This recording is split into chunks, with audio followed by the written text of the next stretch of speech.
Yes guys, welcome back to yet another video on the YouTube channel, and today is a slightly different video, a video that I'm excited to make, and a very interesting video. So hopefully you guys are excited. As you can see by the title, I've decided I'm going to be doing a 5 things we learnt from Arsenal's opening 5 games we've played so far this season, and it's going to be very, very interesting. Let me know whether you want me to do more of these videos. Each month I upload on these videos and share my thoughts on what has gone well and what needs to be improved. So yeah, without further ado, let's get into today's video. So the first thing we've learnt from Arsenal's opening 5 games is, of course, I had to mention Gabriel Jesus. This guy's been a sensation so far this season. Not only he is our joint top scorer with Martinelli, I think the Brazilian chemistry is working like a treat, isn't it? But there's this stat that's been going around on Twitter. I believe it's been going around for a few weeks now. But did you know that Gabriel Jesus has scored more goals from open play than Lacazette in the whole of last season? That is staggering. It almost tells a story that Lacazette was bad for us. He wasn't bad at all. I don't think he was bad last season, but just wasn't scoring goals. Hence why we needed a new striker who could get into the positions that Lacazette was in, but just weren't finishing chances. And Gabriel Jesus ticks all of them boxes, man. The Aston Villa game on Wednesday, we wouldn't have won that game, I would say, if Jesus was not in that position to capitalise on Martinez's error. Yeah, like I said, the guy's been a sensation, and we've got, how many games we've got left? 33 games left of this season, and yeah, I'm predicting he's going to bang in even more non-penalty goals, and that's what you want from a striker. I mean, obviously he could have easily gone to Chelsea purely because of the history and the fact they've won bigger trophies than us in recent years. I hate to say it, but like, it's me being realistic, and they're in the Champions League, so his head could have easily got turned, but all thanks to the football gods themselves, we got our hands on Gabriel Jesus, and hopefully he'll be around that golden boot standings with the likes of Haaland, Nunes maybe, Harry Kane, maybe even Aubameyang, who knows, at Chelsea. I can't believe he's gone to Chelsea, honestly. Moving swiftly on to the second point.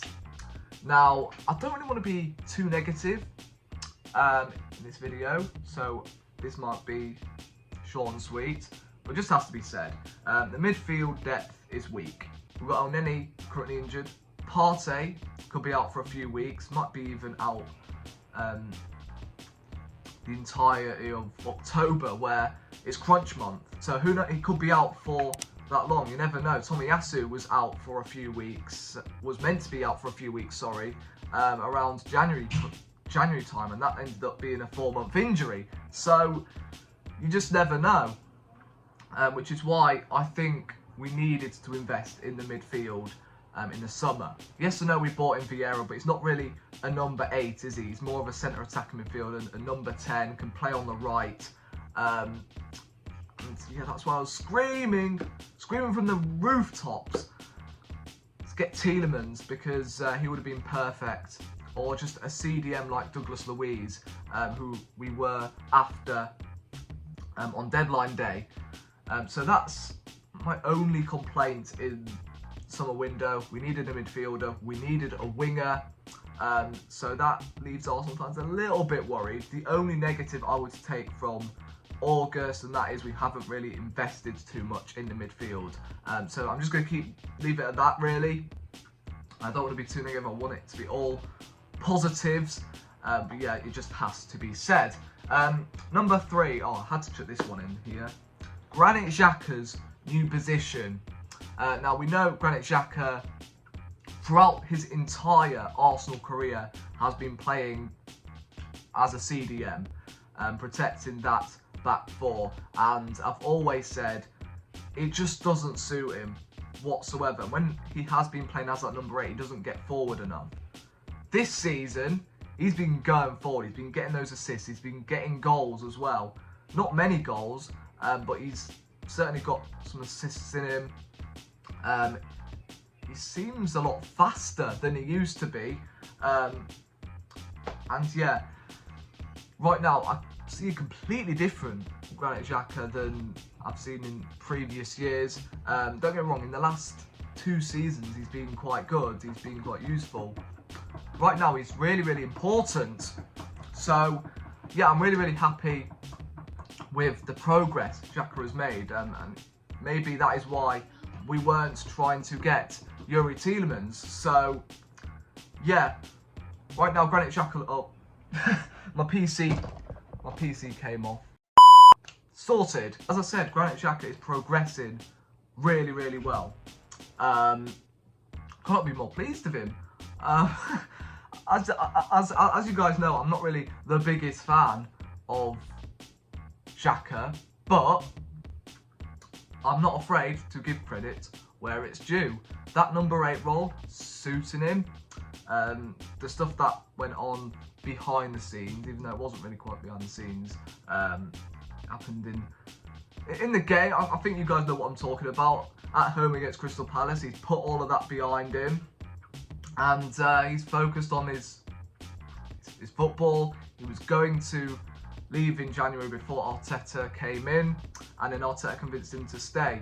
So right now, big up Granit Xhaka. Hopefully that trend continues, and he handles players like De Bruyne, Thiago.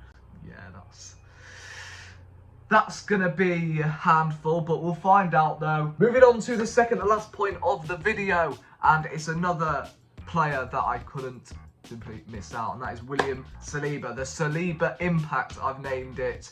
And the reason why I think Celiba has made a massive impact in this defence, I know we have improved defensively under Mikel Arteta, but the bottom line is we conceded more goals than we did in the season before.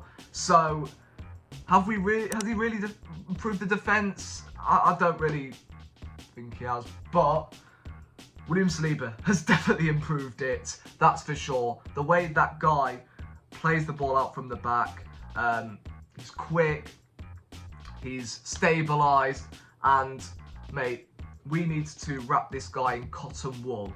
Need him to stay injury free, because if we don't, then obviously we'll have to see players like Rob Holding come back into the team. No disrespect to Holding, but William Celiba right now is our best centre back by a million miles. Gabriel has played well, but not as good as William Celiba. He's got an own goal so far this season and a goal in the opposition's net. So yeah, it's been a good start, but the own goal is the only black mark in my opinion. Future Ballon d'Or winner, maybe. And the 5th point of today's video is the togetherness. There is so much of it right now in this club.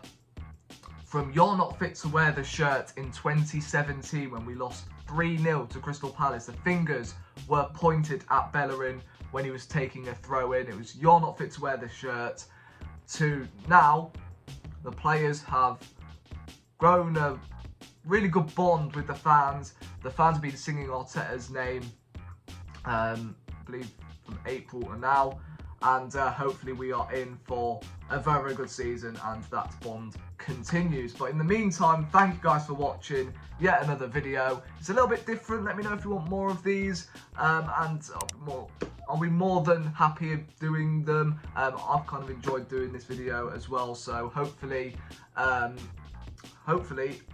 there'll be more positive 5 things we learned coming up very, very soon.